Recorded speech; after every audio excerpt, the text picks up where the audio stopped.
Hello friends, बहुत सारे student का हमारे पास ये कॉल भी आए, बहुत सारे ईमेल भी आए कि सर एक वीडियो बनाइए जिसमें ये बताएं कि सीसीएनपी एंटरप्राइज और सीसीएनपी सिक्योरिटी जो फील्ड है इनमें क्या डिफरेंसेस है, कौन कौन से एग्जामिनेशन होते हैं, क्या क्या कौन सा डिमांडिंग है। तो ये वीडियो आपके सामने मैं लेकर आया हूँ जिसमें हम बताएंगे सीसीएनपी एंटरप्राइज और सीसीएनपी सिक्योरिटी क्या होते हैं और क्या इनमें डिफरेंसेस होता है। देखिए, सबसे पहले तो जब हम बात करते हैं, जब हमने सीसीएनपी किया था पुराने टाइम में, 2002 की बात है ये, तो उस टाइम में सीसीएनपी एंटरप्राइज इसका नाम नहीं होता था। इनफैक्ट ये 2020 में चेंज हुआ है, इसका नाम होता था सीसीएनपी राउटिंग एंड स्विचिंग। तो सीसीएनपी राउटिंग एंड स्विचिंग जो है इसका नाम चेंज होकर ये हो गया सीसीएनपी एंटरप्राइज। तो सीसीएनपी एंटरप्राइज जो आपका फील्ड होता है ये basically it is basically about how you work on the router and switches. Cisco router and switches कैसे उनको ट्रबल शूट करते हैं, कैसे कॉन्फ़िगर करते हैं, उसके बारे में जो है ये पूरा आरएनएस जो फील्ड होता था, जो कि अभी एंटरप्राइज है, ये होता है। जबकि सिक्योरिटी जो आपका फील्ड है उसमें बताया जाता है कि आप सिस्को के फायरवॉल जो कि एएसए है उसको कैसे कॉन्फ़िगर करते हैं, कैसे पॉलिसीज उसके ऊपर इंप्लीमेंट करते हैं, सिस्को के राउटर एंड स्विचेस के ऊपर कैसे आप सिक्योरिटी पॉलिसीज इंप्लीमेंट कर सकते हैं। तो ये सिक्योरिटी फील्ड बेसिकली इसके बारे में होता है। तो चलिए बिना देरी की स्टार्ट करते हैं वीडियो को। सबसे पहले, क्योंकि वीडियो इज ऑल अबाउट कि सीसीएनपी एंटरप्राइज और सीसीएनपी सिक्योरिटी में क्या डिफरेंस होता है, तो सबसे पहले सीसीएनपी एंटरप्राइज के बारे में हम बात करते हैं। मैंने पहले भी आपको बताया कि सीसीएनपी एंटरप्राइज जो आपका है ये it is all about the connectivity. एक लैन में, एक वैन में कैसे पीसी, लैन में कैसे पीसीज एक दूसरे से कनेक्टेड होते हैं, ये आपका स्विचिंग का पार्ट आता है। कैसे डिफरेंट लैन जो है, डिफरेंट लोकेशन पे अलग अलग कंपनी के लैन है या अलग अलग कंपनी के लैन है, उनको कैसे आपस में उनका कनेक्टिविटी होता है राउटर के थ्रू, वो सारा जो पार्ट आता है वो एंटरप्राइज के अंदर आता है। मैं ये नहीं बोल रहा हूँ वो सीसीएनपी एंटरप्राइज में आता है, वो आपका एंटरप्राइज फील्ड में आता है। तो enterprise is all about the connectivity part, LAN में और वैन में कैसे होता है। सीसीएनपी की जब हम बात करते हैं, बिकॉज ये एक प्रोफेशनल लेवल का प्रोग्राम है, इससे पहले आपका सीसीएनए होता है, फिर आपको सीसीएनपी करना पड़ता है। तो देखिए, सीसीएनपी जब भी आप करते हैं, एंटरप्राइज सीसीएनपी जब भी आप करते हैं, तो आपके सामने ये 1 2 3 4 5 6 7 मॉड्यूल आपके सामने रहते हैं। कौन कौन से मॉड्यूल आपको क्लियर करने पड़ेंगे, क्रैक करने पड़ेंगे if you want to get the CCNP security, CCNP enterprise certification. तो सबसे पहले आपका एनकोर, किसी भी प्रोफेशनल लेवल के प्रोग्राम का सिस्को में एक मॉड्यूल बनाया है जिसको कोर मॉड्यूल बोलते हैं। तो सबसे पहले आपको कोर मॉड्यूल को क्लियर करना पड़ेगा।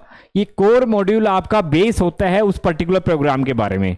जैसे सीसीएनपी एंटरप्राइज की बात करें तो आपका एंटरप्राइज के अंदर जो मेन टेक्नोलॉजी होती है, जो मेन चीजें होती है, टॉपिक्स होते हैं, वो आपके सारे एनकोर में आते हैं। बाकी जितने भी मॉड्यूल आपके सामने बचे हुए हैं, इन मॉड्यूल का बेसिक पार्ट, बहुत ही छोटा पार्ट जो है वो भी इसके अंदर होता है। तो एनकोर मॉड्यूल आपका मैंडेटरी है, कंपलसरी है, इसको आपको क्लियर करना पड़ेगा। और उसके बाद इन जितने भी मॉड्यूल आपके बचे हुए, इनको हम बोलते हैं कंसंट्रेशन एग्जामिनेशन। तो इनमें से कोई एक आपको एग्जाम क्लियर करना पड़ेगा along with core encore module. तो फिर 2 एग्जाम आप क्लियर करेंगे और आपका सीसीएनपी एंटरप्राइज का सर्टिफिकेशन आपके सामने होगा। ठीक है।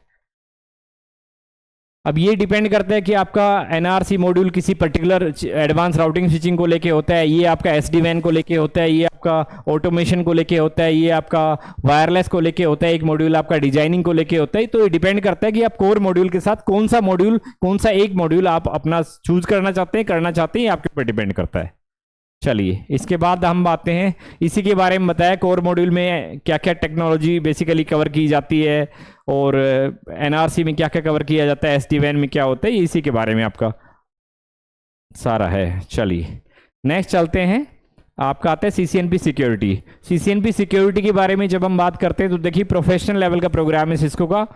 पहले एसोसिएट लेवल का प्रोग्राम सीसीएनए सिक्योरिटी होता था, बट सीसीएनए सिक्योरिटी अभी आपका हटा दिया है। तो सीसीएनपी सिक्योरिटी डायरेक्टली आपका प्रोफेशनल लेवल का प्रोग्राम आपको करना होता है। तो सीसीएनपी सिक्योरिटी की जब भी हम बात करते हैं, इट मीन्स आप अपने आप को एक्सपर्ट बनाने जा रहे हैं। सिस्को का जो फायरवॉल है, जो सिस्को का फायरवॉल है, that is named as Cisco ASA, adaptive security appliances. तो Cisco ASA next generation firewall के अंदर आप अपनी एक्सपर्टीज बनाने जा रहे हैं, which comes under CCNP security. Enterprise के बारे में मैंने आपको पहले बता दिया। एंटरप्राइज का मतलब आप अपने सिस्को के राउटर और स्विचेस जो है उनके ऊपर अपने एक्सपर्टीज बनाने जा रहे हैं।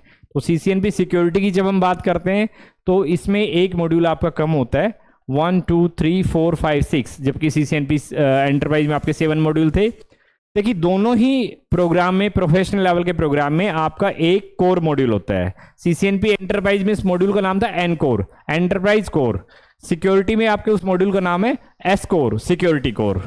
तो ये आपका मैंडेटरी पार्ट है जो आपको करना पड़ेगा। उसके बाद इन मॉड्यूल्स में से 5 मॉड्यूल में से कोई भी एक मॉड्यूल आप चूज कर सकते हैं, जो आपको अपनी चॉइस के अकॉर्डिंग, अपनी इंडस्ट्री की नीड के अकॉर्डिंग जो भी मॉड्यूल आपको करना है वो आप मॉड्यूल अपना चूज कर सकते हैं। जैसे एग्जांपल आपका इसमें VPN का मॉड्यूल होता है, इसमें आइस का मॉड्यूल होता है, ईमेल सिक्योरिटी का मॉड्यूल होता है। तो कोई भी मॉड्यूल अपनी चॉइस के अकॉर्डिंग आप इसमें से, अपने रिक्वायरमेंट के अकॉर्डिंग आप इसमें से चूज कर सकते हैं। देखिए आपके सामने मॉड्यूल है जो कि implementing Cisco secure network foundation. उसके बाद आपका मॉड्यूल आता है सिस्को आइस का, फिर आपका मॉड्यूल आता है सिस्को ईमेल सिक्योरिटी का आपके सामने, फिर आपका मॉड्यूल आता है सिस्को WSA का, फिर आपका मॉड्यूल आता है VPN का। तो शायद कॉम्बिनेशन आपकी चॉइस के ऊपर है, आपकी नीड के ऊपर है, आपकी कंपनी की रिक्वायरमेंट के ऊपर आपका होता है। चलिए उसके बाद आते हैं, बहुत सारे स्टूडेंट हमसे, कैंडिडेट हमसे पूछते हैं कि सर क्या डेजिग्नेशन हमको CCNP सिक्योरिटी करने के बाद मिलेगा, क्या डेजिग्नेशन हमें CCNP एंटरप्राइज के बाद मिलेगा।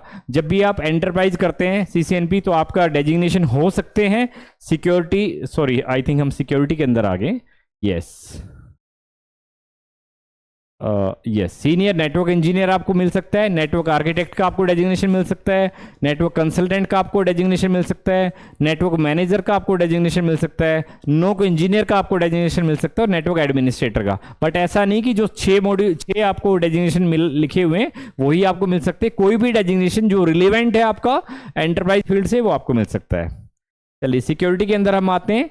तो CCNP सिक्योरिटी में आपका नेटवर्क सिक्योरिटी इंजीनियर आप बन के जा सकते हैं, आप सिक्योरिटी कंसल्टेंट बन के जा सकते हैं, सिक्योरिटी आर्किटेक्ट बन के जा सकते हैं, आप साइबर सिक्योरिटी, जो कि आपने सुना होगा आज के टाइम में बड़ा ट्रेंडिंग है, साइबर सिक्योरिटी एनालिस्ट बन के जा सकते हैं, फायरवॉल इंजीनियर बन के जा सकते हैं, VPN स्पेशलिस्ट जो है वो आप बन के जा सकते हैं। देखिए सिक्योरिटी फील्ड का मैं आपको फिर बता दूँ कि एक टाइम था जब सिस्को का जो हार्ड प्रोडक्ट आता था, पिक्स बोलते थे उसे, PIX, और that has been replaced with the name with Cisco ASA। आज के टाइम में सिस्को ASA चलता है, मल्टीपल मॉडल आते हैं उसके अंदर, आप उसको कैसे कॉन्फ़िगर करते हैं वो सब उसका टेक्निकल पार्ट है। बट सिस्को का जो ASA है वो बहुत ही पावरफुल डिवाइस है और इंडस्ट्री में काफ़ी अच्छे लेवल पे यूज़ भी हो रहा है। तो आप डिपेंड करता है कि आप उसमें से कौन कौन से मॉड्यूल चूज़ करते हैं अपनी रिक्वायरमेंट के अकॉर्डिंग। नेक्स्ट क्वेश्चन आपके सामने हमसे स्टूडेंट पूछते हैं कि सर प्री रिक्विजिट क्या है, आप हमें CCNP सिक्योरिटी करना है या CCNP एंटरप्राइज करना है तो उससे पहले कौन सा सर्टिफिकेशन करना पड़ेगा। देखिए सबसे पहले आपको यदि एंटरप्राइज करना चाहते हैं CCNP तो आपको CCNA का सर्टिफिकेशन क्लियर होना चाहिए। उस CCNA के सर्टिफिकेशन को क्लियर करने के बाद ही आप सिस्को में CCNP एंटरप्राइज के एग्जामिनेशन दे सकते हैं, जो कि दो एग्जाम होते हैं, एक कोर हो गया, एन कोर हो गया, और एक कोई भी कंसल्टेशन एग्जामिनेशन हो गया। तो आपको CCNP का सर्टिफिकेशन लेने के लिए एक तो करना पड़ेगा CCNA का एग्जाम 200-301, और 2 आपको करने पड़ेंगे CCNP का। 1 is encore module and second is one of the consultation module जो आपका होता है। ऐसे ही सिक्योरिटी में, तो सिक्योरिटी आपको CCNP का सर्टिफिकेशन लेने के लिए आपको सबसे पहले सिंपल CCNA करना पड़ेगा। CCNP एंटरप्राइज करने का आपको कोई रिक्वायरमेंट नहीं है, आप डायरेक्टली CCNA के बाद CCNP का एस कोर मॉड्यूल दे सकते हैं, और कोई भी एक कंसल्टेशन एग्जामिनेशन जो आपको चॉइस का है वो आपको दे सकते हैं। तो प्री रिक्विजिट बेसिकली आपका CCNA इसमें बनता है। चलिए एक बड़ा क्वेश्चन मार्क आपके सामने लगे हुए हैं कि विच programme is more demanding. Industry में आप सिक्योरिटी की ज़्यादा डिमांड होती है या एंटरप्राइज प्रोग्राम की ज़्यादा डिमांड होती है, ये डिपेंड करता है। टोटली अलग फील्ड है आपके, उस पर आप राउटर एंड स्विचेस पे काम करते हैं, उसमें सिस्को के फायरवॉल के ऊपर काम करते हैं। तो डिमांड को हम कभी भी ऐसा नहीं कह सकते भैया सिक्योरिटी का डिमांड है। देखिए जब नेटवर्क एस्टेब्लिश ही नहीं होगा, जब लैन ही नहीं होगा, वैन ही नहीं होगा, तो सिक्योरिटी कहाँ पे इंप्लीमेंट करना है। तो सबसे पहला जो बेस होता है वो बेसिकली एंटरप्राइज होता है, उस बेस के ऊपर ही आपके फिर सिक्योरिटी की डिवाइसेस जो है, पॉलिसीज जो है वो आप रन करते हैं। तो हाँ, एक बात जो मैं अपनी तरफ से आपको ऐड करना चाहूँगा, एडवाइस देना चाहूँगा यहाँ पे, कि एक अच्छा सिक्योरिटी इंजीनियर बनने के लिए आपको सबसे पहले राउटिंग एंड स्विचिंग के जो फंडामेंटल्स हैं, पैकेट का फ्लो कैसे होता है, राउटिंग कैसे होती है, स्विचिंग में वीलैन इंटर वीलैन कैसे काम करते हैं, ये फंडामेंटल्स आपके बड़े ही स्ट्रॉन्ग होने चाहिए। ज़्यादा मैं नहीं कहूँगा कि आपको पूरा ही एंटरप्राइज बहुत अच्छे लेवल पे आना चाहिए, बट आईपी एड्रेसिंग कुछ टॉपिक है, मैं नाम आपको बता रहा हूँ। आईपी एड्रेसिंग आपको बड़ा अच्छा होना चाहिए, उसके अलावा आपकी आईपी राउटिंग आपकी बड़ी अच्छी होनी चाहिए। स्विचिंग पार्ट में वीलैन इंटर वीलैन आपका अच्छा होना चाहिए। आईपी वी6 भी आज के टाइम में मैं कहूँगा अच्छा होना चाहिए। और एक होता है नेट और एसीएल, नेटवर्क एड्रेस ट्रांसलेशन और एक्सेस कंट्रोल लिस्ट, ये आपका बड़े अच्छे लेवल पे होना चाहिए। ये टॉपिक आपके अच्छे हैं तो आप एक सिक्योरिटी में जाके फंडामेंटल्स आपके अच्छे एंटरप्राइज के, तो आप एक अच्छे सिक्योरिटी इंजीनियर बन सकते हैं। इस तरह के कोई भी वीडियो आपको लगता है कि आपको उनका नॉलेज लेना है, आपको जानना चाहिए उन वीडियो को, उसके बारे में इंफॉर्मेशन लेना है, तो आप कमेंट सेक्शन में जाके और उस वीडियो के बारे में, उस टॉपिक के बारे में लिखिए। हम जल्दी ही उस वीडियो के साथ आपके सामने आएंगे। Thank you so much.